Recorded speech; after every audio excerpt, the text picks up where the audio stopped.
So yun, what's up mga lods? This is Legendary TV.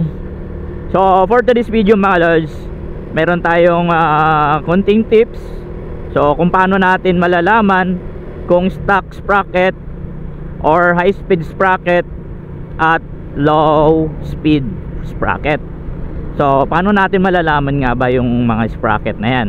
Paano natin malalaman kung ito ay high speed or low speed? So meron din sinasabing stock or balance.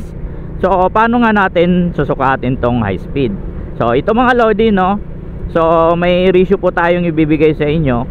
So pwede nyo rin pong subukan or i-divide ang inyong sprocket kung ito ay high speed ba or low speed. So ito yung mga formula mga lodi, no? Yung ating sprocket sa likod, i-divide natin sa engine. So makukuha na natin yung result ng high speed or low speed. So ano nga ba yung range? So ang ating stock mga lodi, ang kanyang ratio ay 2.7 to 3.2. Ayan, yan po yung stock ratio. Kung pumapasok po yan dyan yung inyong pag-divide mga lodi, no? Kung dinivide nyo yung engine sprocket tsaka yung sprocket natin sa likod, so sprocket sa likod i-divide natin dun sa engine.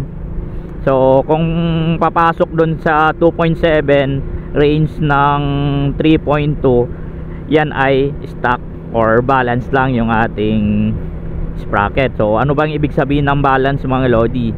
So pwede siyang gamitin sa high speed at low speed. So ibig sabihin mga lodi, hindi siya hirap sa mga akyatin at sa patag. Pero kapag stock, alam nyo naman, malakas po yung vibration kapag sa patag na.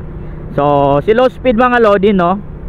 Ang low speed natin 3.2 and above. Ayan, so kung may anumang ratio dyan, 3.8, 4, 3.9, yan ay mga pang tricycle na yan, mga pang big bike na yan, yung mga ganyang ratio.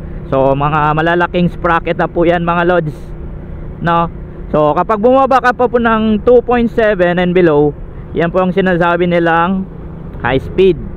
So marami kasi nagtatanong na sabi nila, ginagawa-gawa ko lang yung mga sprocket combination na yan. So ayan mga lodi, meron na po kayong basehan kung paano ninyo sukatin ang inyong sprocket, kung ito ba ay low speed, high speed, or stock pa rin yan.